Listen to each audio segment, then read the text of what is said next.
Hey everyone, guess what? We do not have ugly swag. We have spaced out radio gear that you're going to want to wear. Why? Because no one wants to wear ugly clothing. So head on over to spacedoutradio.com and go shopping today. You'll be glad you did. And it's a great way to support our show. Once you get your gear, send us a picture of you rocking out in your SOR swag. spacedoutradio.com, shop there today, and make yourself look good.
Welcome everybody to Spaced Out Radio, the After Hours Radio Show edition with me, your host, Mr. Rob G.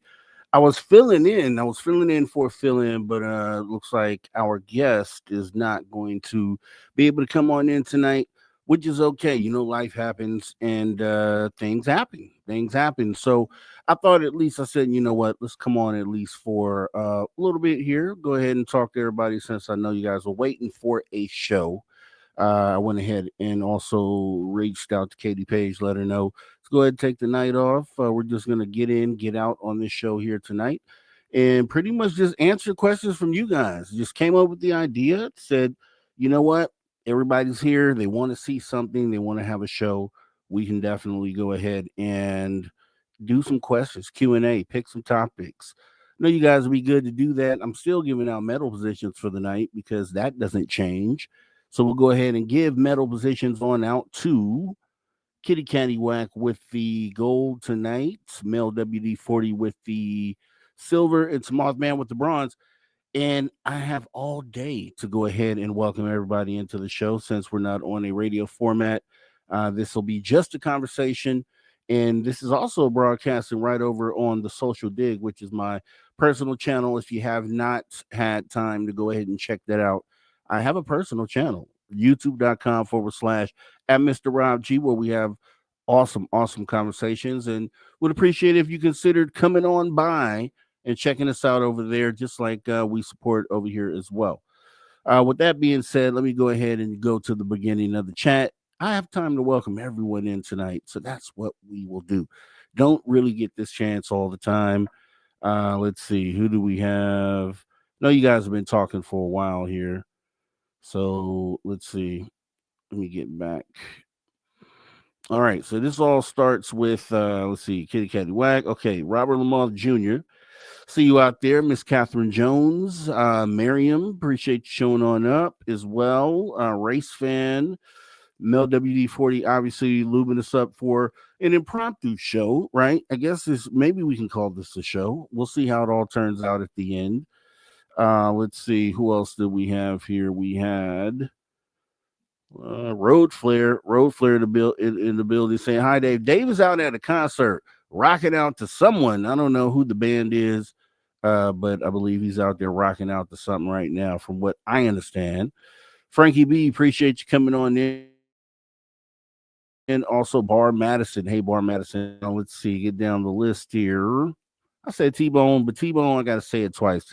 Twice is nice. T-Bone's twice is nice. Who else do we have? The Radio Wendigo. Hey, Radio Wendigo, thanks for coming on in. Saying glad to be here tonight, Space Out Radio. Hey, we appreciate you coming on in. We're glad to have you here on the show here tonight. Go ahead. Oh, the Jaquetta. Hey, the Jaquetta. Appreciate you coming on in here as well. Who else do we have? Miss Catherine Jones getting super chat started off. We do appreciate you. And Science Bomb appreciate you. You know, like I said, things come up. He's a busy guy too. He's involved with a lot of things right now, and you know, gotta respect the person's time. Let's see, going down the list. Mickey G. Hey, Mickey G, appreciate showing on up. Maggie Shepard. Hey, Maggie Shepard, thanks for coming on in. Necessary Dialogue. Let's see.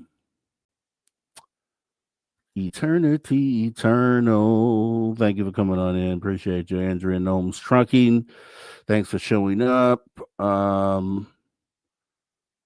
Let's see. Getting further and further down the list here. Jeremy Jones. Hey, Jeremy Jones.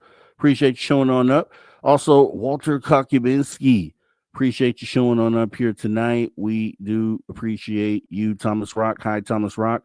Thanks for coming on in. Let's see. Move down the list here. What else do we have? Undead Jed. Hey, Undead Jed. Thanks for coming on in tonight.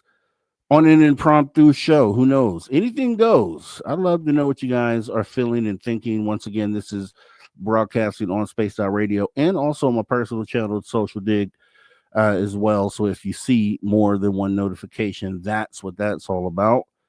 Let's see. What else do we have here? T-Bone gifting memberships. Awesome, T-Bone. Appreciate you, sir. Thanks for spreading the love there. Let's see. The Ketzel was asking, what's Mr. Rob doing? Smoothing his eyebrows? No.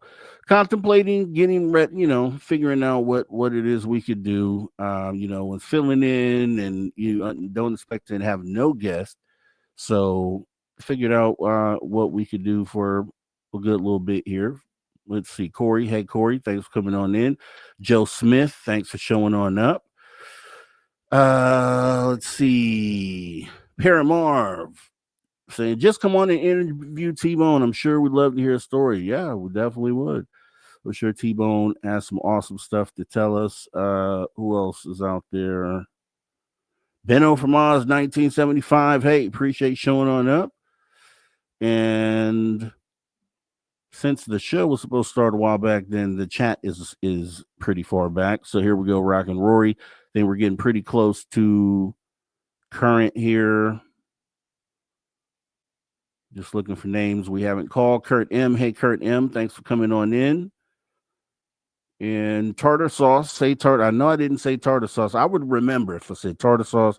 I don't remember saying tartar sauce. Thank you for coming on in. Tartar sauce. Also, Woo Riders DG, Derek Galloway. Appreciate showing on up, sir. Let's see. I think we are almost current there. We got everybody. Okay. Looking good. Who else do we have? Dr. Bob's Nightmare. Hey, Dr. Bob's Nightmare. Also, Alexi. Hey, Alexi. Thanks for coming on in. Lisa Piper. Appreciate you showing on up, saying, yay, Rob. We're going to try to do something. We're going to do something here. Mark Sanchez. Hey, Mark Sanchez. Thanks for showing on up here tonight. Lucy Bell 47. Hey, Lucy Bell 47. And a lot of new names. That gives me a chance to talk about all that. So it's actually pretty excellent here. New England Dirt Roadie, appreciate showing on up. Algaray as well. Let's see. Operation Shutdown. Hey, appreciate you coming in. And Monica. Hey, Monica, appreciate you coming on in here as well. I'm Hardcore. Hey, I'm Hardcore. Thanks for still doing the show tonight, Rob. Yeah, it was tugging at my heartstrings. I was like, I can't not do it. I can't, in good consciousness, not do something, right? So that here we are. Joe Monk, they went to a furry convention. I don't know, I can't really say. He said he's rocking out somewhere. Emperor Penguin, thanks for coming on in. Kitty Catty Whack. Mr. Rob G, we love and support you and SOR. Thanks for hanging with us a while. It's appreciated. Yeah, no problem at all, right? I know how important it is for you all to be able to have a place to come and hang out. And I definitely see that, realize that, and want to also be a part of it. As you know, I often am. I'm in the chat all the time. So I'm hanging out with you guys as well. Yes, no, maybe. Appreciate you coming on in. And I'm pretty sure we're almost current. Bob Berkins. Hey, Bob Berkins says, sup, black man. Sup, Bob Berkins. Appreciate you coming on in. Let's see. Hope Dave is okay. Yeah, he's doing good. He's doing good. Dave, you know, we'll talk more. We'll talk more in a moment. Let's see. Make sure we got everybody. Cosmic Joe Chronicles. Not forgetting you, buddy. No, not forgetting you, buddy. You're not going to let us do it, and we're not going to do it tonight. Thanks for coming on in, Cosmic Joe Chronicles. Okay. Yeah, looks like we're current. So, a few things, right? So, we're hanging out. It's a lot of stuff going on out there in ufology in the UFO world. We had Science Bob coming on to talk about Three Eye Atlas, and it's hard to schedule those type of shows, especially right now, because we knew that it was going to we would be in an information bottleneck, right? Anything that came out would have to come out through some of these agencies that have access to the data, and when do they want to show it? How long is it going to take them? So a lot of people felt like, and even I felt like initially, maybe they release some things on day one. Maybe we get to see something right away, or maybe they go through the files and it takes a while for that to come out. We know NASA's on a government shutdown right now, which is their excuse. But there are other space agencies out there across the globe that have assets on Mars or orbiting Mars that were able to contribute. And I had put together a few photos here, and we might as well look at those just to get the conversation started. Let me load these in. I did send these. I was going to bring these up during the show tonight, and we might as well do that right about now. Let's see here. We jump in my Gmail. I probably shouldn't be using Gmail. All right, cringe. It's cringe. Kids call it cringe. All right, let me do this.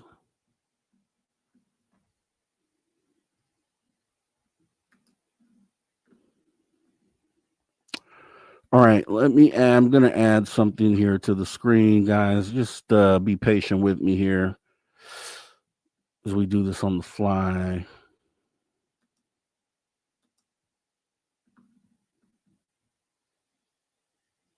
Okay. We do have it here. It's loading, processing. Okay, so what does the chat think? What does the chat think of Three Eye Atlas? I would love to know. I'm going to bring up some images here.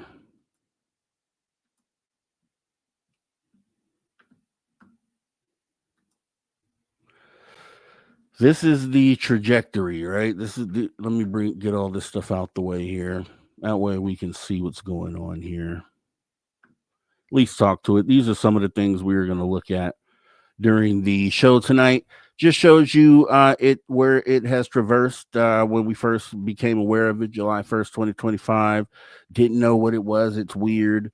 October 3rd was just passed. This is the date we've all been waiting for. We have set up shows and conversations to have. Yeah, Dr. Bob's nightmare, I'm kind of feeling that way, saying it's no comment. However, Mark Sanchez says it's mundane. Jeremy Jones says comment, and I don't know. you got to admit, right? Things are kind of strange when we have all these things lining up as far as government shutdowns that just so happen to coincide with us being able to say for sure what it is. Because from what I have heard, the images that should be coming from the high rise orbiter is should be really high quality, right? And there was someone who was on Twitter, and I saw this on Reddit actually, and they were showing images that they were able to capture of other comets that were further away, right? And with no high tech camera at all, just a mirrorless camera, and the guy showed just a beautiful picture of a comet, detailed in a lot of different ways, and saying that we should get that at least or better from the assets that we have on Mars. So, you got to say it just feels weird that all these things are happening to stop us from being able to say one way or another what it is. The image that we get should be sufficient enough to say yes, comet, or no. And until we get that, we're kind of just going to be going, either way, just depending on how you feel about it. Here's what I'll say. There, leading up to the date of October 3rd, there were a lot of things that were coming out that made it feel like it was something, worthy being looked at, not necessarily a comet at that, right?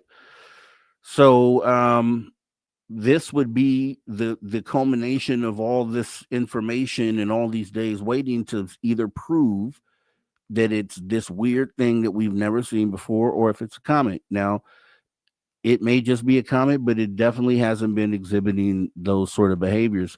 The Mars rover did get a picture of it as it went past. Apparently, they say that that's what this is. And then obviously, the exposure um, is going to determine why it's shaped like that. A lot of people on face value said, "Oh, it's cylindrical," but no, it's the frames. And I'm not, super versed in photography to be able to tell you, but it's almost like a time lapse, right? And which is why it shows stretched out like that.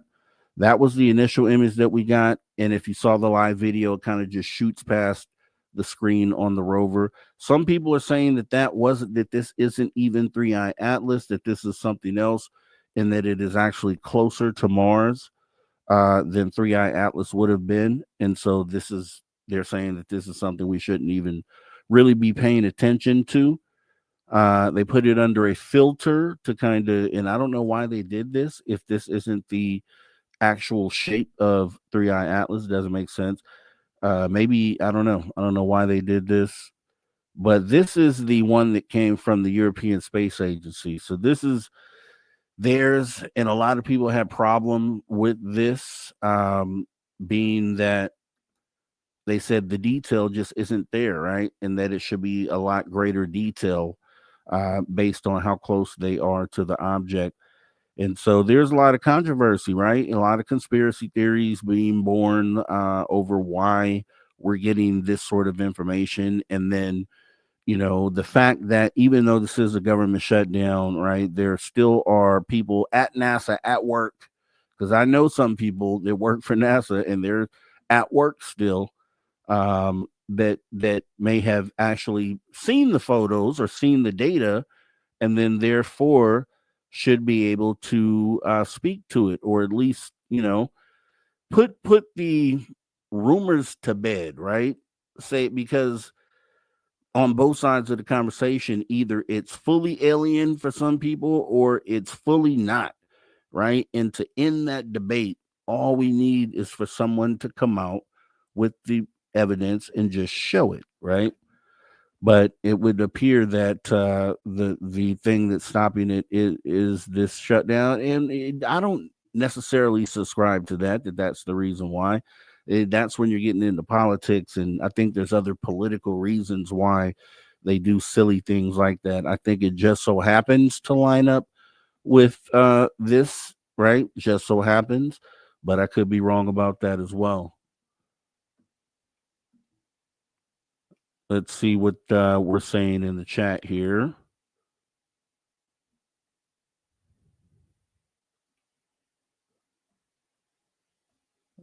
Let's see. Appreciate you. Oh, you're over so appreciate you, Kitty Catty Whack. That is so awesome of you to even think about doing that. Appreciate you so much. Let's see. Mr. G, how many eyes does 3-Eye Atlas have? Answer, none. It's a rock. I got you. I got you. Yeah, a little 3-Eye Atlas humor, a little space humor. I like that. Let's see. Gmail, government accessible mail is fine if you've got nothing to hide, and you'll find out if you have something to hide when they show up at your door. That's true. Proton mail, I want to switch over and do all that stuff. But let me see. Benno from Oz, what the hell is it? Walter Kokubinski, 3-Eye Atlas, I don't know. Bob Berkins, what I feel about 3-Eye Atlas, let's see. And I feel is a lot of coincidences there.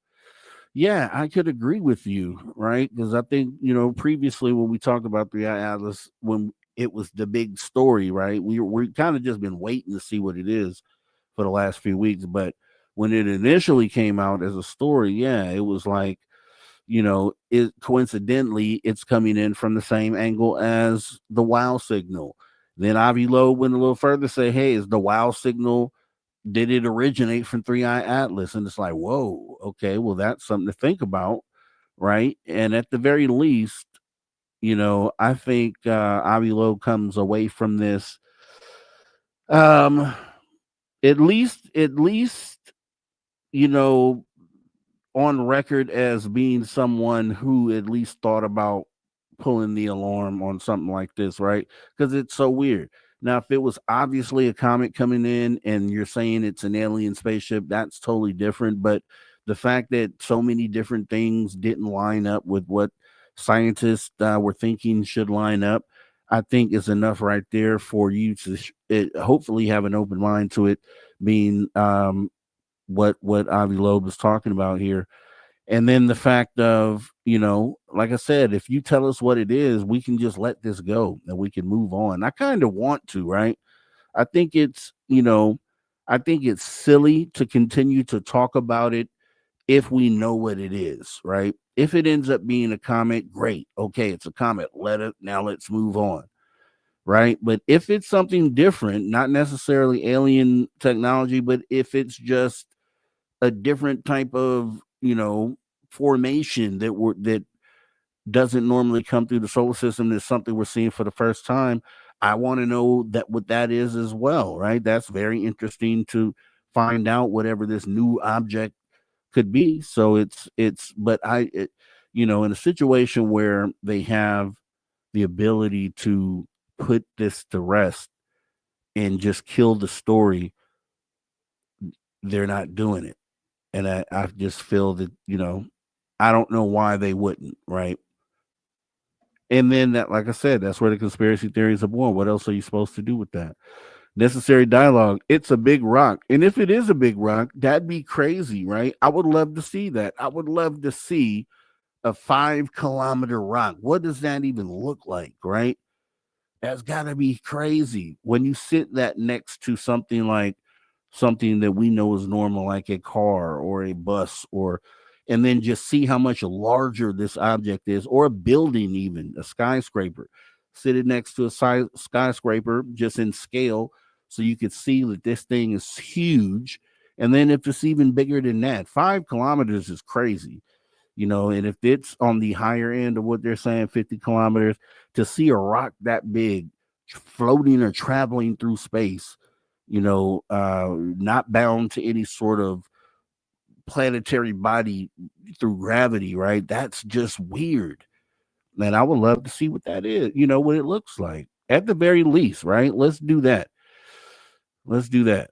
We don't have to just say it's a spaceship, because I don't necessarily 100% agree that it is.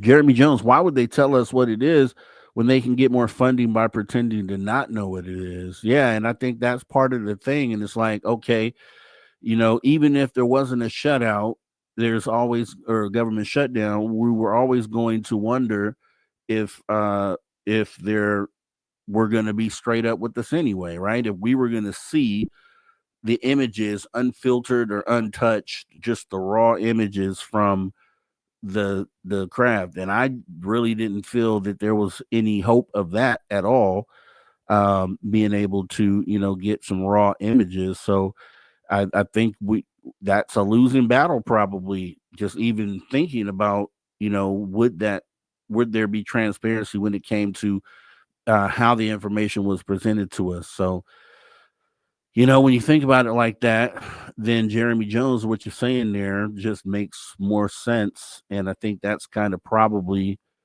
the way that it's going to be handled. And it's, these amateur astronomers, right, are the ones that are probably going to be the ones that save the day. Or, one of these other countries that don't see any reason with not being transparent on what it is. And if it's just a huge rock, maybe China shows us first. Maybe we get to see it through them. Maybe, the European Space Agency, maybe they have other images of it that they haven't shown yet. So it's cool that we don't necessarily have to depend on NASA per se, right?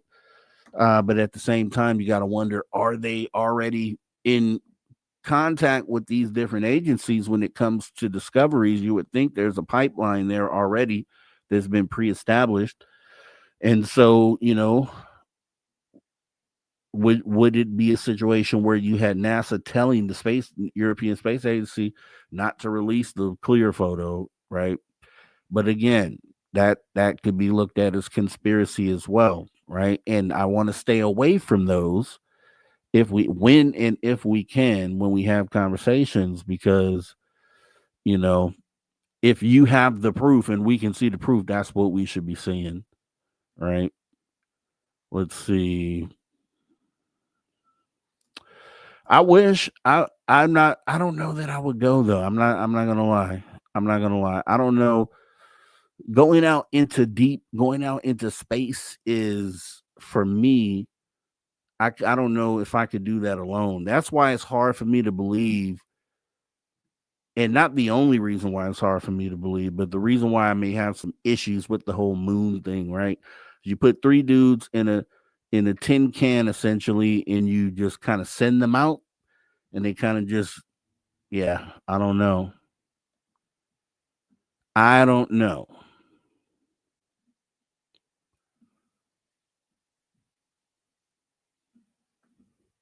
Can I take 3 to 4 G forces? Probably not. Probably not. I'm afraid of heights anyway, man. Once I get past a certain height, yeah, I'm no good.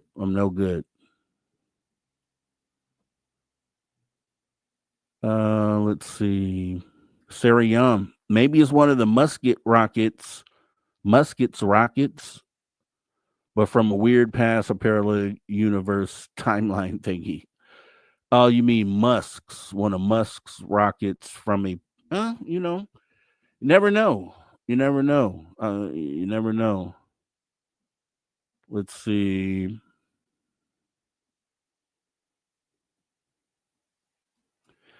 Yeah, wild signal, just a coincidence, or is it more swap gas? And that just depends on what they think the wild signal was. It was so weird and so strong that they, it kind of piqued their interest. And so, yeah, I mean, if something was coming in from the same direction, I would be concerned about that. It'd be something I'd at least have to think about.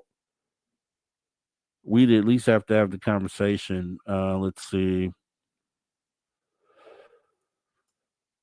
Yeah. Yeah. And that tie, I think that's part of the conversation, Derek. What's really going on around here?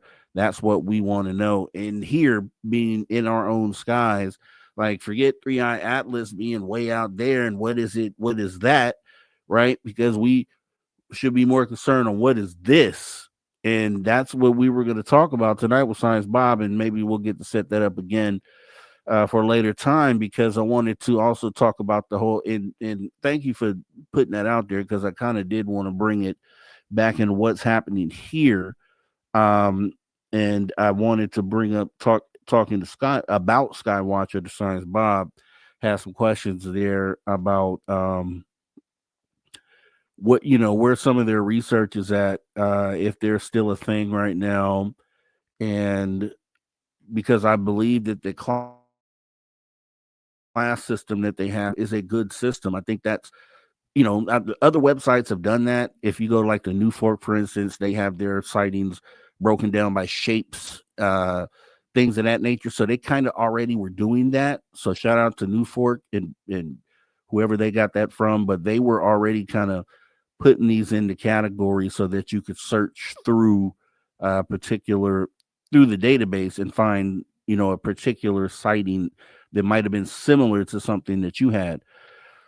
And I think that I just wanted to know, is it likely that they're putting like behaviors in those categories as well? So now we have a base category of shapes based on all the reported shapes and things that we're catching on camera, the weird morphing things, the spheres, the plasma balls, the disc shaped things. And then now that we know that these are the same ones that get reported over and over again, now are we putting like behaviors beneath each one of those types of shapes, so we can kind of start getting an understanding on which ones do what, right?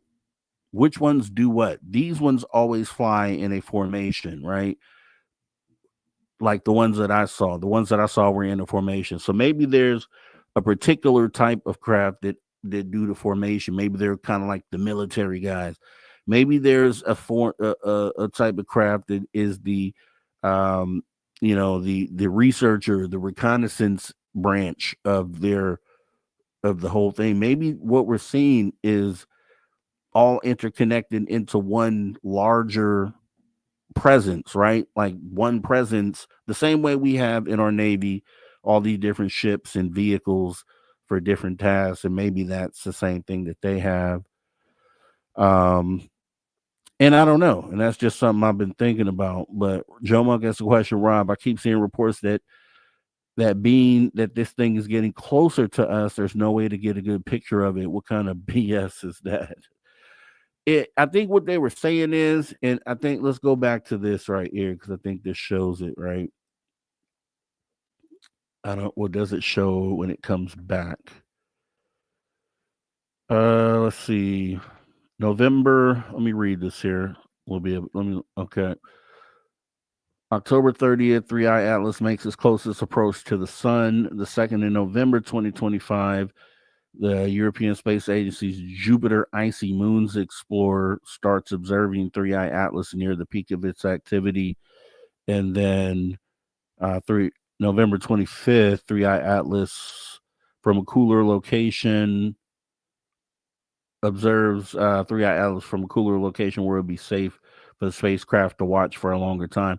So I think I saw Avi Loeb actually talk earlier that and say that we'll start seeing this again at the end of November or December is kind of when it'll kind of come back from behind the sun.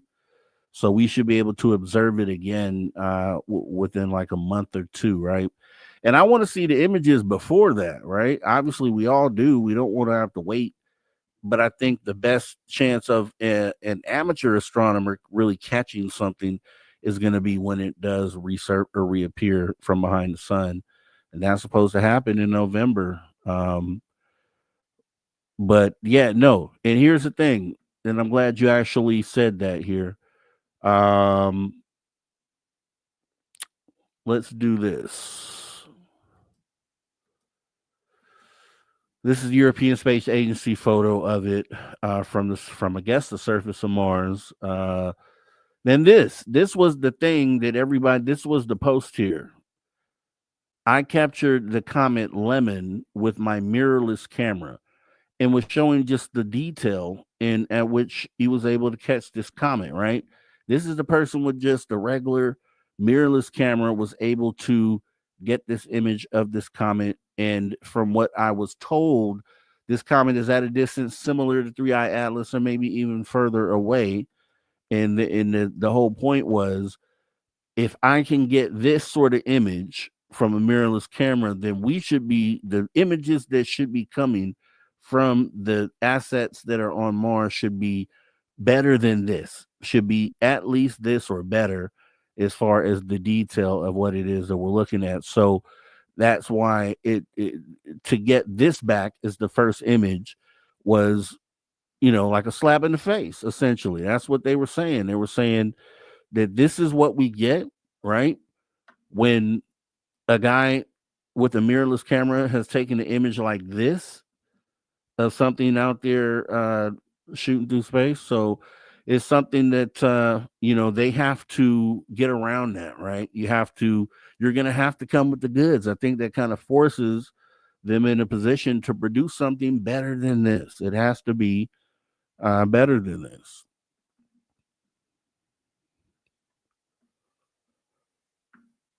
Let's see.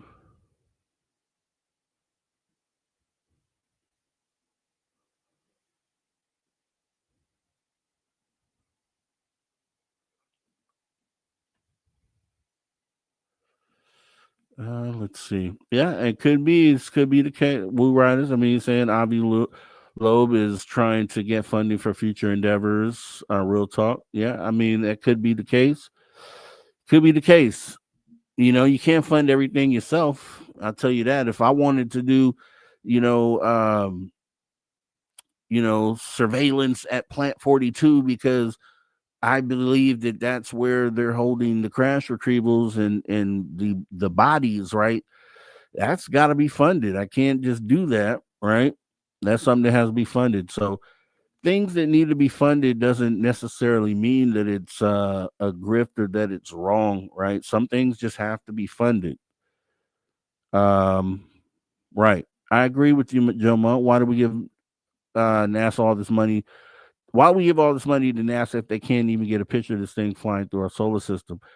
And I think it's a government agency, man. I think that's really what it comes down to, right? I believe they're the ones that created NASA, right? When we go back, and it's like, it is how different is that than creating Arrow, right? If Arrow was in control of space travel and space exploration, we already know what type of agency that is, right? So NASA, even though it's positioned to be, something that's supposed to be fully transparent to us, the end of the day, it's still a government agency. And if this is something that goes against, if it's obviously a UFO, it's a huge mothership, you can best believe that this is not going to be shown to the world. They're not going to, the image that they do bring forward wouldn't be an image of that.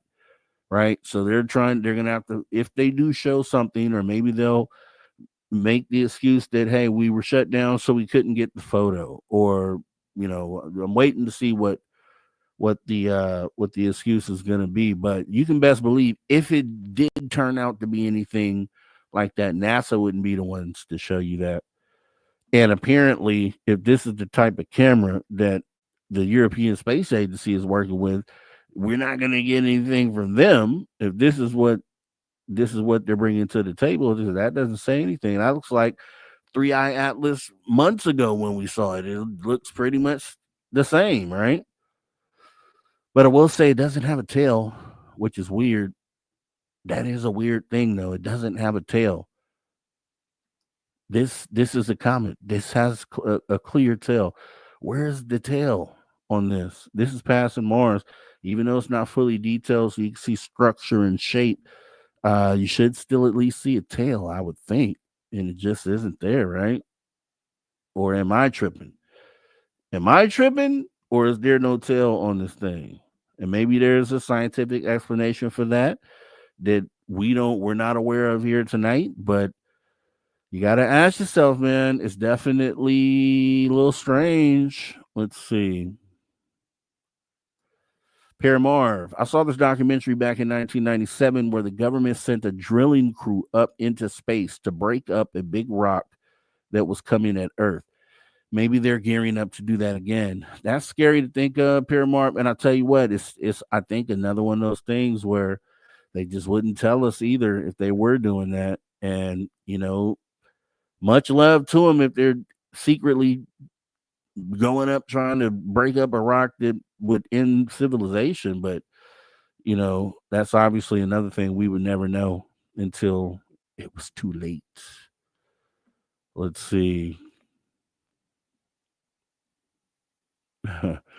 Dr. Bob's Nightmare says it's the landlord coming with an eviction notice. Yeah, I mean, you hate to go down roads like that where you have to even think like that, right? You hate doing it. But if you're not living in a realistic world, if you don't, think or consider those things, at least consider them, right? You're not being realistic with yourself if you don't at least consider things like that. And that's why it's always important to have the conversations, which goes back to Avi Loeb and the reason why, as ridiculous as it may seem to some of these physicists or these scientists that he's even saying this stuff, it's someone has to say it, right? Because it's irresponsible not to. Really, it's just really irresponsible not to say anything. Let's see.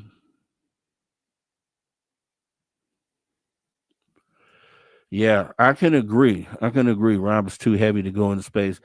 You'd have to put some thrusters on me, man, to get me into orbit, man. I think there's it's math. There's math involved there, so you'd have to do that. But guess what? I'm chaining myself to the ground, so because I'm not going. I ain't going. Let's see. She says, yes, I call him the musket, but that's Musk. Yeah.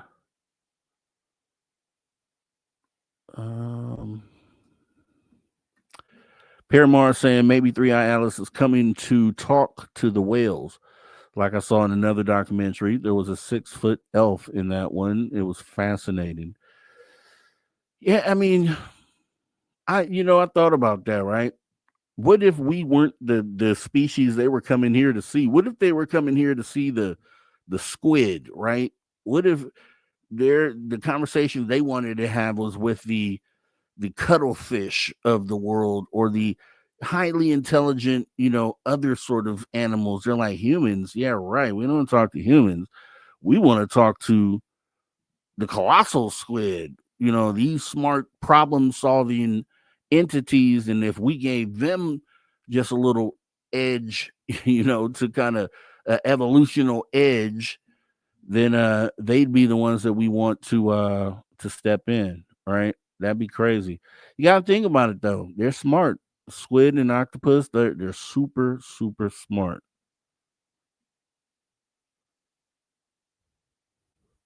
Yeah. Joe Mug, Three Eye Atlas can't get photographed. Dave disappears. Science Bob disappears. There are no coincidences. Yeah, I get you. Definitely. Let's see. Hey, Polly Rotterman, thanks for coming on in. Impromptu show. We're just sitting here shooting the ish, talking about Three Eye Atlas and a couple other things here. Doing something without doing something. Let me see.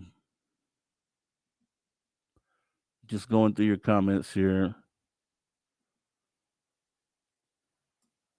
Oh, this is interesting. Walter Kokuminski saying, ever since they went to, I think you mean Flight 21, things are in the isher. Ooh, that's I didn't think about that, right? Is some of you may know some things happening, behind the scenes, and yeah, hey, that's it's an eyebrow raiser, Walter, at the very least. That's all, an eyebrow raiser. Hey, Sandra Heat, thanks for coming on in. Appreciate showing on up here. We're just having a short little conversation, just shooting the breeze about some Three Eye Atlas stuff. Let's see. I'm just going through the chat and seeing what the input is. What do you guys have to say? Yeah, man, true. NASA has to process their photos before they're released. Yeah, definitely. And that's why I knew there'd probably be no way that NASA, unless it was an obvious rock, NASA is not going to put that out on the first day. They have to make sure that it's something they can release. Polly Rodham is saying, be sure to hit the like, please subscribe. We'd appreciate it. Normally, we have a full show going on Monday through Friday. You come in, this would be Dave Scott, Monday through Friday, 9 p.m. Pacific till midnight. You have Grant Tavius Max and Lee Strauss with UFO Max on Wednesdays at 8 p.m. Pacific. So that actually should have aired tonight. We should have had an episode of that tonight. And also Lee Strauss on Fridays with Element 115, 8 p.m. Pacific. And then myself is the After Hours radio show. We run this show Saturdays and Sundays normally 7 p.m. Pacific until 10 p.m. Pacific. So 7 days a week. There's something going on right here at Space Out Radio. We'd appreciate you hitting that like button and potentially the subscribe, coming back, hanging out with us, as we do have a fun time. We really, really do.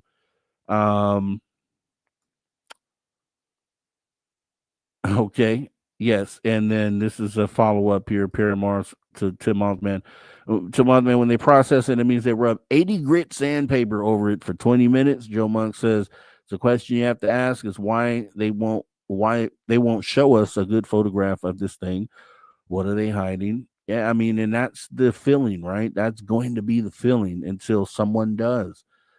Because, had it not gone by Mars or somewhere where we have great, cameras already there, I know they were probably pretty upset that it was going by Mars, which means that everybody knows that they are going to get a great picture of it. And so they were like, damn, we're going to have to show this thing. And that's kind of, I think, where they're at right now. They're probably like, man, we have to show something because they know something passed and it was supposed to be big. So we have to find said thing and show it to the public. But we'll see what they end up showing us. That's going to be very telling. That very, very telling what they show us.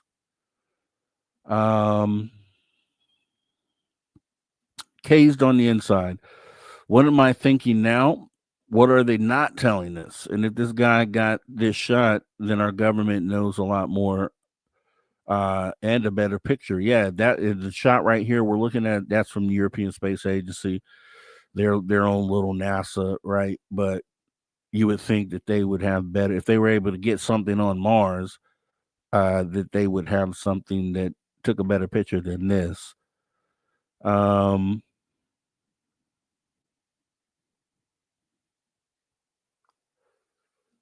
Let's see.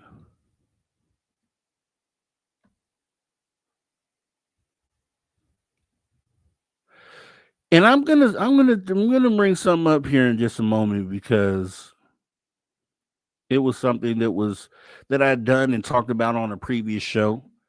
And we'll do that. We may take like a 5-minute break here, get you some music real quick. And actually let's do that. We're going to well, no, actually, I'll get through the chat first. Let me get through the chat first, then we'll take a 5-minute break and then come back with something I had thought about here. Terrence Wills, hey, Roger and friends, do you think anyone really actually believes that NASA hasn't had 4K up close images of this for months now? It's obviously a cover up. I agree, Terrence Wills, and I'm just thinking James Webb Telescope, right? If you point that, but as far as I understand, it only takes images of certain spectrums, right? Because I'm just thinking, right, if James Webb Telescope is getting images of distant solar systems, distant galaxies that we couldn't even see before, that are like billions of light years away, trillions of light years away, then couldn't they aim that same camera to the surface of Mars and see very detailed activity on the surface of Mars? That's what you would think, right? And maybe I'm wrong on that because I do believe they said it takes pictures in certain spectrums, and it isn't just necessarily like a regular picture. So that might be the reason why. But yeah, I agree. You would assume that they have enough out there to have already seen this and know what this thing probably is. Oh, okay. He was talking about earlier. He was talking about the movie Armageddon. Yeah, yeah. I just watched Don't Look Up the other night because I was just like, you know what? Let's watch that again. And it just hit home. It just hit in so many areas. It just really hit home. Let's see. Yep. Terrence Wills just echoing the thought there. Are we supposed to really believe they can take pictures 4K galaxies billions of light years away, but not a giant object coming right at us? Yeah, that is true. That is true. True stuff. Let me see. All right, we're going to get to part 2 of this here in a moment. Oop. Okay. Let me save this here. I'm going to save this question here, Terrence. It's just strange, Polly. Your opinion between Three Eye Atlas and the Wild Signal, and it's just strange, right? Because you got SETI, which is Search for Extraterrestrial Intelligence, that has spent their entire lifetime of the agency being a thing, looking out there and listening for signals coming in, right? That's just all they do. And that's assuming that they use signals in the way that we think of them on these frequencies that we monitor, right?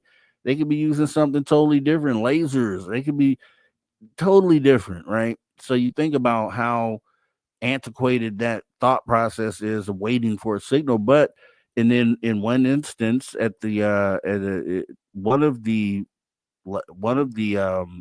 facilities where they received the wild signal. Yeah, I mean, if you got something coming in from space, it's coming from the only place that you really had this really crazy signal come in from, you'd have to think about it. It's just, for me, common sense, right? I don't know how NASA and everyone else looks at it, if there's reasons why they immediately would dismiss that and not want to say, hey, 1 + 1 = 2. I don't know. I do not know. But let me go ahead and get down this list some more here. We're almost current here. We're like 5 minutes behind on these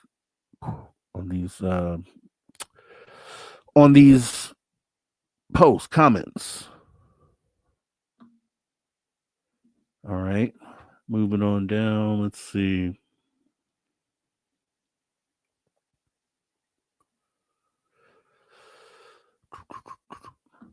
Okay. Anyone know about the crash in here?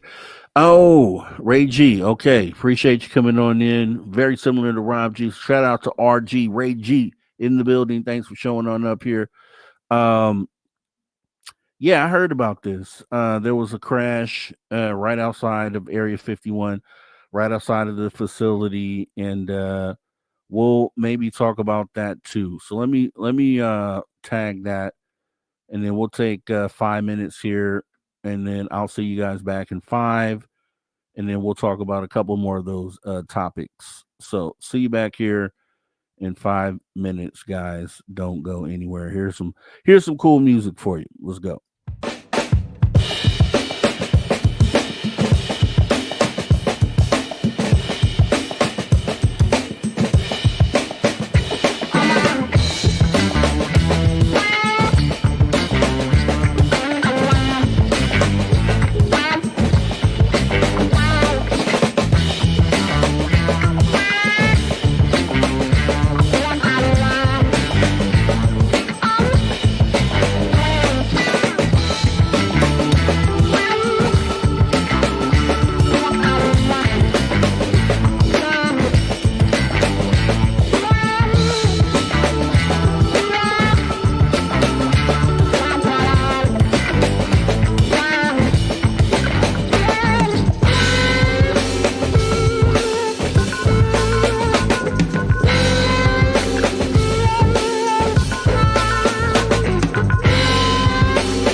All right, everybody. Welcome back. Space Out Radio, After Hours Radio Show, impromptu show.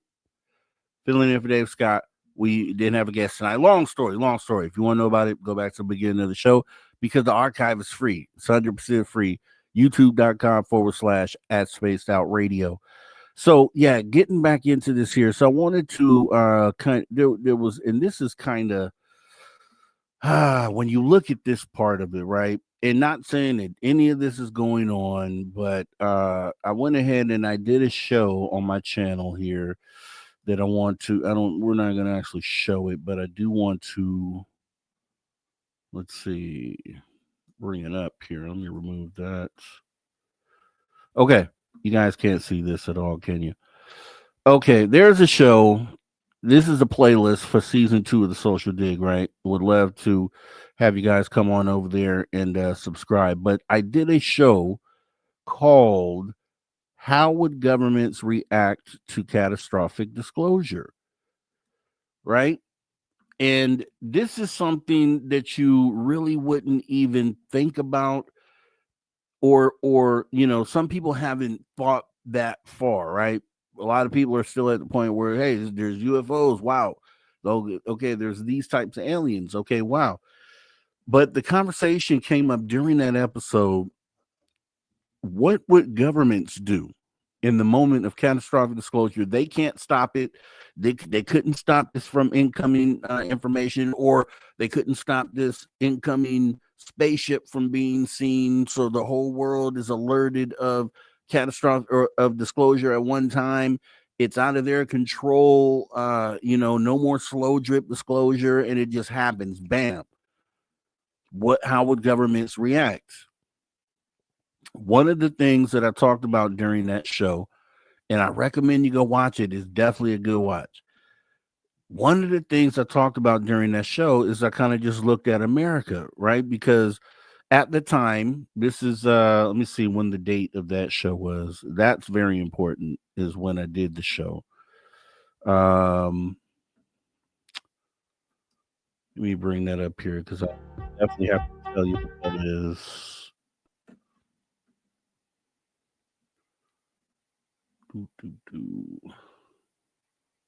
Okay, right here. So I did this show. Damn it. I didn't say that. I said, dang it. All right. So May 20th of 2024 is when I did the show. May 20th of 2024. So about a year and a half ago almost. And so the scenario that I'm going through on this video, I'm just like, okay, how would governments respond? And I went through a few different scenarios.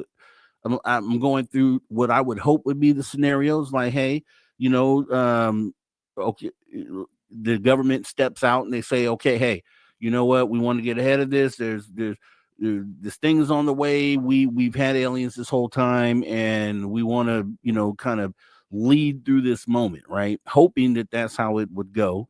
And I give a few different scenarios of how this would look.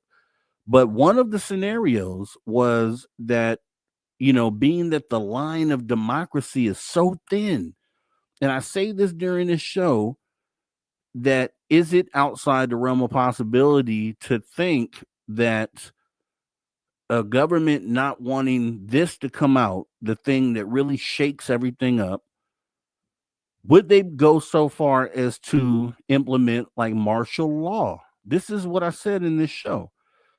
And it's scary because we're kind of seeing those things take place in the world today. And that's kind of what really resonated with me. I thought about this the other day. I said, I talked about that in a show where a scenario of impending contact was going to happen. And would a government be willing to blur the line from a democracy to a total communist situation in order to control the public? And this is one of the things I talked about, and it's just so strange that some of those key elements that would have to happen for something like that to take place are literally happening as we speak. Did I call that one ahead of time? I'm not saying that I did, but it's very compelling. I would go back and watch that show, the Social Dig episode, season 2, episode 3. And I think that one kind of hits close to home, especially when we look around and it's like, dude, if this is that scenario, then potentially countries would be preparing for the onset of ontological shock and kind of just being in position to control something like that. Right? Because when you think about that part of it and that element, and then you look back to all these things that may or may not be coincidences, going to us firing on this UFO with the Hellfire missile back in October 2024, the drones just sitting for 2 months straight over the East Coast of the United States, all these escalating situations, NASA out of nowhere finally coming out saying, hey, there's life on Mars, and just all these things coming into place. And then, it kind of makes sense that scenario is very plausible, which I thought it was plausible to begin with, because, when you go through something like the whole plague situation that we had a few years back, you see how fragile society is and how easily it can break down anyways, right? So I took it a step further and I said, would governments be willing to, in order to cover up this ultimate thing, or to, stop the outlash of the citizens, would they be willing to cross that line and implement martial law for citizens against the citizens, so that they could not uproar, so there could not be this moment of upheaval and questioning about why you didn't tell us or why we weren't informed, right?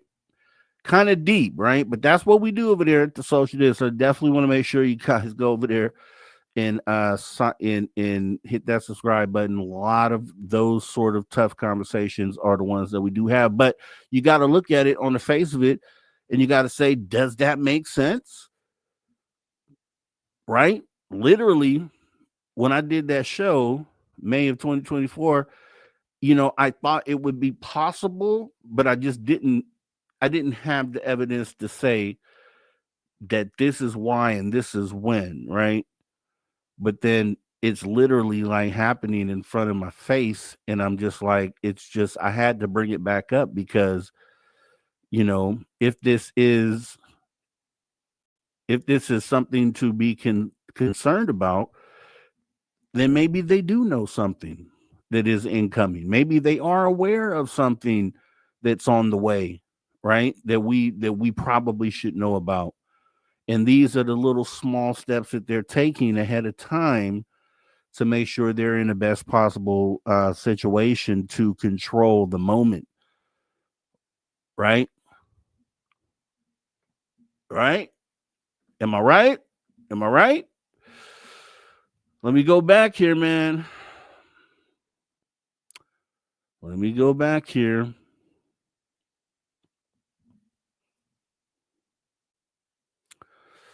It is definitely okay. You got the link to the other thing there. Okay.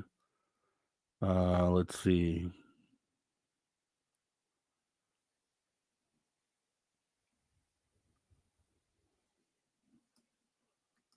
One world government.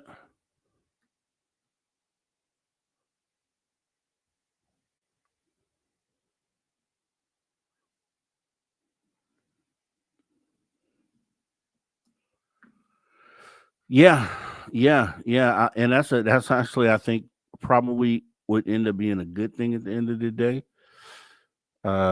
Let's see.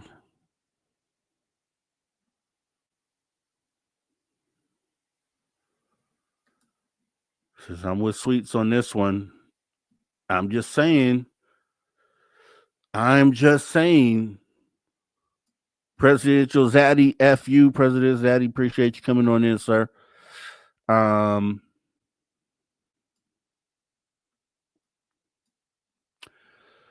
Yeah, yeah. I mean, you got to think about it, right? You think of democracy as being this really strong thing that is hard to be broken. If you have people that want good, then good should happen and democracy should survive and live on. But it's evident and it's obvious that maybe that isn't the case. And then the thing is like, would someone just break down and destroy democracy just for the sake of it? Or would they do it in order to control? And it's probably the control option, and then it's control what from what, and then you have to fill in the blanks there, right? Control what from what from what, and does it have anything to do with any something that could be incoming from the outside? And it's all happening at a time when Three Eye Atlas just so happens to be coming in at 5-degree angle to the planet, to the orbital plane, happens to exhibit all these weird things, and even things that we see happen on the craft that are in our very skies right now. um and then we're not getting pictures in the moment that we should be getting the clearest pictures ever, and then line that up with everything else. And it's just something to, if you have an open mind, right, then you've already thought about this at some point in time, or it's at least a conversation that you're open to, having. And then maybe at the end of the day, you can discount it, or you can say, hey, makes a lot of daggone sense. Makes a lot of daggone sense. Let me see. What else did you have here? Terrence Wills earlier was putting here, NASA, not a space agency. I think we can all agree on that. Or never actually sees anything, or never admits space aliens, or there's a few that that I got from them. What's your craziest paranormal experience, Rob G, since it's the Halloween spooky season? That's a good question, eh? That's a good question. Just I think if I have to be on, let me see.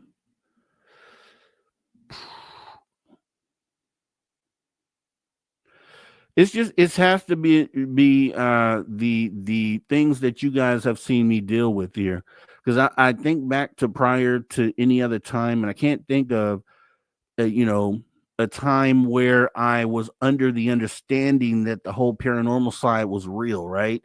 So you go through life and you have moments where something might scare you, or you say that's weird, but you don't really put any stock into it because you haven't come to that realization that there are things outside of what we think of as normal, right? But then once you get to a point to where you're open to it, you have experiences, then you try to think back, and it's like I can't really. put anything else into play. So I'll have to just say the orbs floating around in the side house, which we have on film on camera, and I can probably show them if I have them. The orbs that we recorded was probably the scariest thing, and even scarier than that, that was scary because it triggered the Ring cameras. So there is something physical going on there if it triggered the cameras. So that was scary for that reason. But then the walking on the roof, I still, that part was scary too, right? When you're hearing footsteps on the roof above your head, like literal boot footsteps walking across the roof, that's scary because it's 2:00 in the morning and you know there's nothing up there or there shouldn't be. So that's scary. The shadow person, which I've shown a million times, the photo of the shadow person, I didn't see that myself, right? So that image was brought to me from my daughter. But knowing, seeing that thing in the living room like that, and then just knowing that something like that could be sitting around the house, that was scary. The woman that showed up at our front door asking to use the shower randomly just felt like the Black Eyed Kids, right? So that was scary. And the scariest part about that was she wasn't on camera, right? And I have cameras all over the front driveway, walkway. And the cameras didn't pick her walking up to the house or leaving the house. That's weird. That's not normal, right? So that, and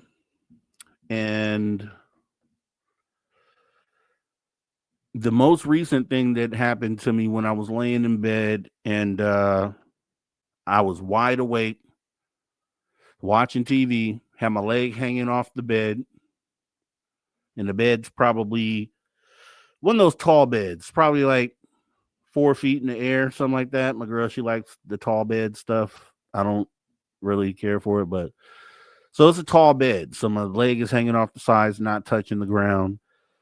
And I'm just kind of sitting there awake. And it was the weirdest thing. It's almost like, and I explained this before, but it's almost like sleep. It's almost like if you've ever watched Nightmare on Elm Street and the kid is sitting in class, right? In normal is normal. And then all of a sudden you're in this other place, right? But you don't see the transition or you don't feel the transition. That's kind of what it was like. Cause I was still sitting there doing the same thing, watching TV, but I don't know. I felt something grab my leg, like literally grab my leg. That was scary. That was scary. And I'm not that kind of person, right? I'm not the kind of person that calls everything spooky or I'm a critical thinker, right? I'm not just a believer. I don't just go with the story for sake of going with it. I don't do that. Right. So for me to say something like this is wild. Anyone that knows me will tell you that's not, I've never been the spooky alien guy, right? I've never been that guy. But it's that's why when people hear that do know me, when they hear me say these things and they see me talk about subject, they know that this is coming from a real place. Like he's not just doing this or saying this stuff here. Like if he's saying this and doing this, it's because it's the truth. It's actually what's real and what's happening. That's the thing that that I can carry with me, because that's why I don't ever want to be caught up in any BS situation in regards to something not being true or presenting something that isn't true, because I don't want my reputation tarnished, as far as being someone that can't be believed or can't be trusted, right? It's an integrity thing to me. And if it happened, it happened, right? If it didn't happen, it didn't happen. And then if it did happen, here's what happened. And I'm not going to add anything to the story. I'm not going to make it embellish it in any way. Take it, this is what happened. If it's weird to you, it's weird to me. And that's just kind of how we do it. Let's see. I know. This is what I felt like, Paramore. I don't know. Space Out Radio kind of sounds like it's time to move somewhere less active, like Waverly Hills. My girl does this thing like Care Bears, right? Because anytime she gets, this is from being a kid, right? Obviously, she's not still scared as an adult, or maybe she is. But she does this thing called Care Bears, where it's kind of like takes you to that friendly place, right? Kind of gets your mind off of the bad stuff. So that's funny. It's funny you said that, Paramore. Funny you said that. But at the same time, that last thing that happened, which was something grabbing my leg, that happened a while ago, right? And I could probably go the rest of my life and never have another thing happen. And that's the thing you have to be open to, right? And that's kind of what I point out. Some people can have experiences and they just continue to have them just all the time, right? Some people have had only one experience and then never again. Some people have never had an experience at all and really hope and wish to have one, right? So, you can't manufacture this kind of stuff, right? It either happens or it doesn't. You don't control how many times it happens. You don't control that. And you just have to be open to maybe never it happening again. And that's kind of where I'm at. As time goes on and we get further and further away from the last thing that happened, just nothing is happening, right? It's very easy to come on and somebody say, oh, yeah, something happened again. This weird thing happened again. No, I'm not that guy. AJ, thanks for gifting Space Out Radio membership. We really do appreciate that. Let me see. And I think I had the Jaquetta, Mr. Rob J. I promise it wasn't me that grabbed your leg. I was, to be honest, it was so in real life. Like that moment was so, like there was no doubt that I was not asleep at the time. Although I kept feeling like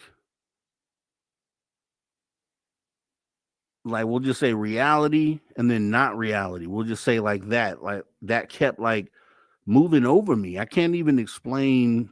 I can't compare it to anything to even be able to really explain it that well. But yeah, that's what happened, man. And I could spice it up, right? But yeah, you never want to do that, man, because it just say your experience is your experience. If it happened, it happened. Tell it happened. You don't need to add anything extra to it. It's not necessary. Let's see. Yeah, Ray G asked earlier, anyone know anything about the crash near Area 51? And I think there was a drone crash or some secret aircraft crash. I know Paramar put that in the chat earlier, the link. So hopefully everybody went and saw that.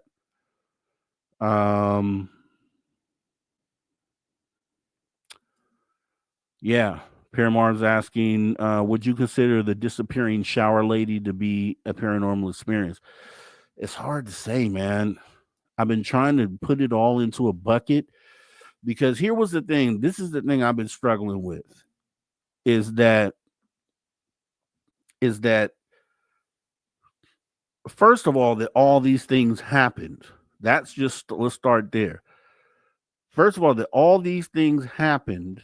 First was the UFO sighting we got on video, and that we got pretty much everything on video is the other thing. on video or photograph. Like it's not just a story, it's I can visually show you, or you can visually hear the things, or audibly hear the things that are happening, right? So that was just weird to me, that I was having these things after never having anything ever, then have this one major thing, and then these other things happen after that. My first sighting was in August of 2022. We're in September of 2025. So this is only 3 years, literally till now, since the first thing that ever happened to me. All those things happened within that 3-year block. And I used to think, okay, the UFOs, obviously extraterrestrial. Okay, the walking on the roof, paranormal, maybe, right? Then I'm thinking about the woman who came to the door. Maybe paranormal. Put that in the paranormal bucket, maybe, right? The footsteps, the orbs, the shadow person, and then the girl at the door. I felt paranormal, maybe paranormal. But it didn't make sense to me that what is the chances of me experiencing all these different parts of the phenomena, right? Would it make more sense that I've experienced aliens and paranormal, and maybe some other things, if you want to go there, depending on what you think shadow people might be, or and then I'm like, okay, is it more likely that I experience multiple different elements of the phenomena, or is it more likely that what I experienced were all related to the same thing? And the thing that made me think that was I watched a show with an experiencer. It was a couple, and these were abductees, and he was telling a story, and they were both abductees, and he was telling a story where they would hear footsteps on the roof, and he was attributing the footsteps to actual extraterrestrials being on the roof, and that if he were to go outside, or if they were to kind of make their presence known, that they would become abductees again, they would be abducted again. And so when he was correlating footsteps on the roof to a previous alien experience, and I hadn't thought of that, and I was like, okay, does that make sense? And then I was like, well, the first sighting we had at that house was the UFO sighting, which I've shown on video as well. That's also on my channel. And I was like, okay, then could the footsteps also be related to the initial UFO sighting? Could they be related? And I'm like, okay, this guy giving this angle on his footsteps and thinking that, okay, maybe for whatever reason, physical extraterrestrials were on the roof. I'm like, okay, I can do that. Then we get into the orbs. And then a lot of, as you all know, a lot of people have different theories about the orbs being, portals, essentially, that some people see orbs that manifest themselves into physical things.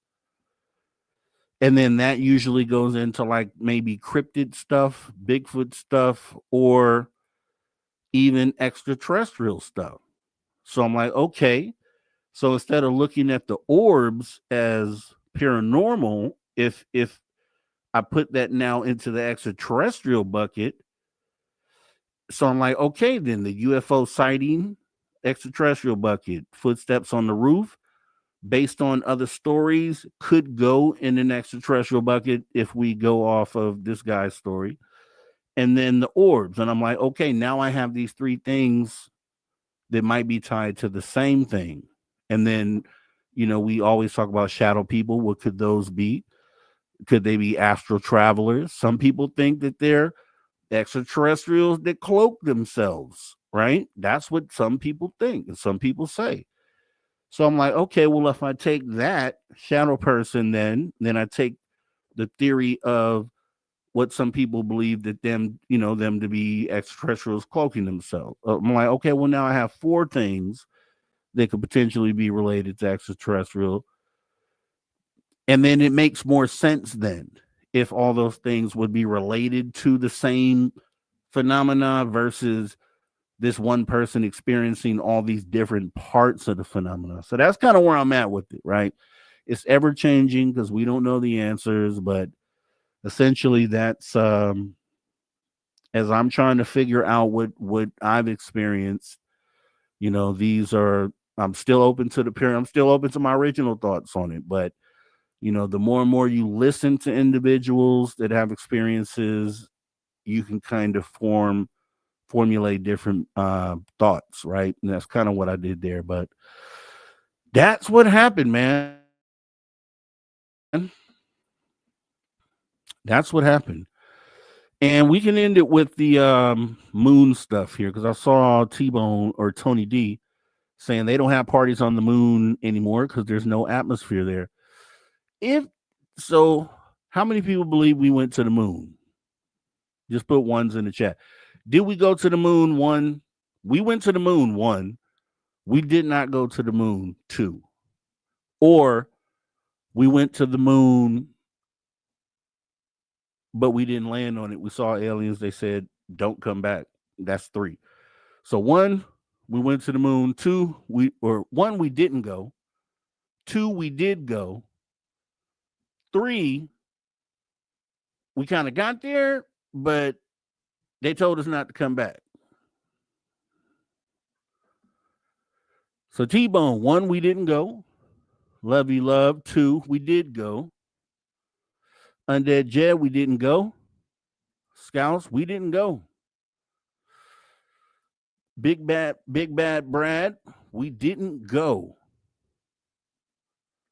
Tony D saying 1, 2, and 3. We didn't go. We did go, and then we went, and they said don't come back. Tomato Man says they said we did go, but they said, hey, don't come back.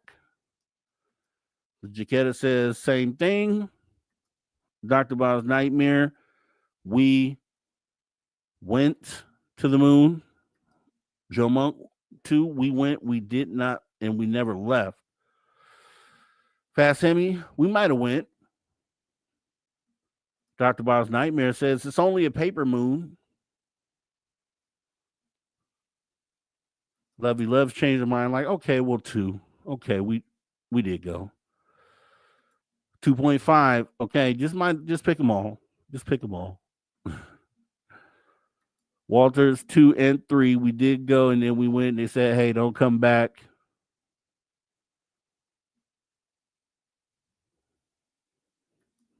Dan Peters says we went to the moon.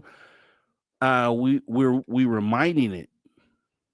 I can see that. I know there's some stuff up there. They probably, it would make sense that they would likely still be up there doing that, right? It's hard to say. Joe Monk says I watched Apollo 11 land on the moon on a black and white TV. Yeah, a lot of people will say that. Black and white TVs don't lie, said Joe Monk. It's hard to say, man. It's just so hard to say, man. It's so hard to say because of the Valiant Island radiation belt. And a lot of people look at the same thing. Oh, look at the shadows. The shadows weren't like, forget all that. Forget all that. Just look at, here's the basic things that I always talk about, which is, in 1969, after Neil Armstrong attempted to land the lunar module here on Earth and never did successfully, he never landed it successfully ever here on Earth. He almost died, actually, attempting to land it here on Earth. So you're telling me he gets to the moon, he lands it flawlessly, okay? Everything goes flawlessly, essentially. Everything goes without a hitch. It's broadcast live to the world globally. There were no thoughts that anything could go wrong. So saying, hey, let's not broadcast this live because anything can happen. We're totally unsure, but they were so sure about this trip to the moon and this being a success that they chose to broadcast it live in 1969 with to the world watching. What are the chances that that is something that is pulled off successfully right in front of the world? Would all those the chances we watched Challenger blow up during launch, right? Most of us saw that. This happens in 1969, hundreds of thousand miles away, hundreds of thousands, I think like 250,000 miles away, somewhere in that range. Gets there, goes through the Van Allen radiation belt, gets there successfully, lands, picture perfect. Every picture they take is perfect. And they get back here safely. Boop, drop in the water, press conference, world tour, successfully in 1969. We can't even do a live stream in 2025 successfully, but you can broadcast from the moon live. That's something that bugs me, right? And without all the shadow stuff, right, in the background, the scenery stuff, I don't even pay attention to that. But also, when they gave those rocks out, right, they came back in 1969, had that horrible press conference where they looked defeated, which could go a few different ways. We did a show on this as well where we talk about what that meant. It could mean that, they saw something and it told them not to come back to the moon. That could be why they look like that in the press conference. Or it could be that they know they didn't go to the moon. And so this is all this fanfare and all this press conference and all this stuff is something they know is not deserved of what they actually did. My whole thing was they didn't look like people who just stood foot on another celestial body, which no one else has ever done. If no one else has ever done that, wouldn't you be exuberant? Wouldn't you be full of just awe and you've done something no one else has done? It just didn't sit right with me, right? So there's a few different things you could look at that just, you have to ask yourself, man. And then we can't go back. Why can't we go back? Why can we not go back to the moon right now? Why can't we just go back? They lost the technology is what they said. They lost the technology to go back to the moon. They lost how? That's weird. That's weird to me. That's weird that even makes sense to anyone, that they lost the ability to go back to the moon. So is that them saying that the relationship between them and whoever's on the moon is gone south and now they've lost the ability to be welcomed back there again? Is that what happened? I don't know. Stuff that makes you think. You got to at least think. Tony D says, I think they were told not to say anything for the sake of humanity going into a panic. It could be. Here's the thing. It just makes sense that something would be on the backside of the moon. The moon's tidal lock. We never see the backside of it. If we were coming in as human beings and we were going, say, to Mars, and Mars has a tidal lock moon, say it did, right? We would probably stage ourselves on the moon before going on to the base, right? That would only make sense, right? We'd be in orbit at least, and then maybe we, to have our feet on solid ground, we have an outpost on the moon. It only makes sense that would be the case. That is likely what we would do coming into some other planet. So why wouldn't it make sense for something else, especially when we know that something else is here because we have, evidence that it's in our skies? Why wouldn't it make sense that maybe some of them have a post on the backside of the moon? It totally makes sense. And it makes sense that the government and NASA knows that, which is why they're, saying that they can't get back to the moon. That just makes sense. But it doesn't prove that we actually ever went to the moon to begin with.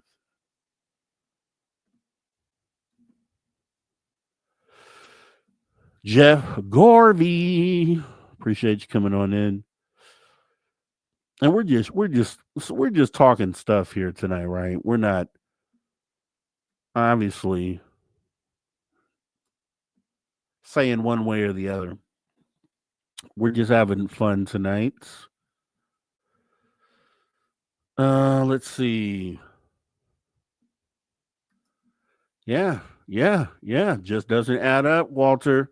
And that's all. Look, I say common sense is the superpower that we have as human beings. We are supposed to lean on our common sense to figure out a lot of different things. I feel like a lot of the things that humans get confronted with in life, I think is supposed to be dealt with and solved using common sense. And if you start going down those paths using that idea, then you can put together some things that make sense, at least on, something that you have to at least think about. Right? Fast Hit Me. I love these shows, Mr. Rob G. This is what we do over on the Social Dig, right? So over here, Spaced Out Radio, normally we're doing a radio format show. But we have these talks all the time over on my channel at the Social Dig. So once again, if you like getting into these conversations and having these, we do these all the time. YouTube.com / at Mr. Rob G. And just come subscribe, hit the notification bell.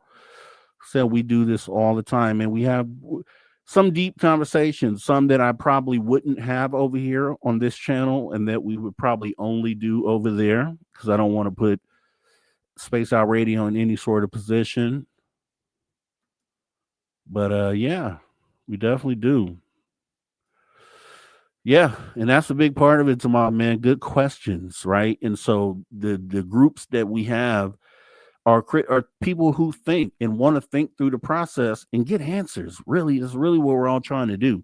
And you can't get answers if you don't have the conversations.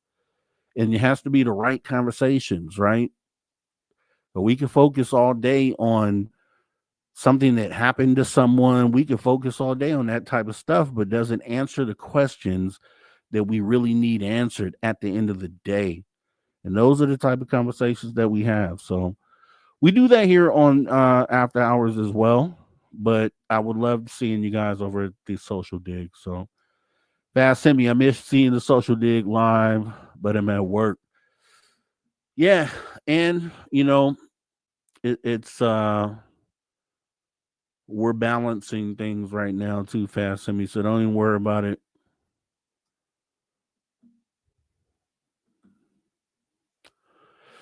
All right. And I think that's a good place to put a bow in it. We turned lemons into lemonade tonight. You guys were awesome. Came out with the super chats. Miss Catherine Jones, appreciate you. Also, T-Bone gifting 5 Spaced Out Radio memberships. We appreciate you doing that. Kitty Catty Whack, appreciate you showing love on both channels. Appreciate you. Also, AJ gifting 1 membership, Spaced Out Radio. We do appreciate all that. We appreciate you guys coming on out here as well. And what I'm going to do, but I still have to submit some for radio. So I'll take my last show I did and chop that up, send it off the radio. It was cool hanging out with you guys here tonight. We're going to go ahead and get ready to close this show off. It has been a pleasure hanging out with you guys. I'm getting up out of here. Dave's got to be back with the normal show tomorrow. Don't miss it. And I'll see you guys this weekend right here on Spaced Out Radio, or hopefully over at the Social Dig. Once again, youtube.com / at Mr. Rob G. Hope to see you there as well. Have a great rest of your night, guys. We want retribution. We still want it. Won't stop till we get it. We are up out of here. Take care.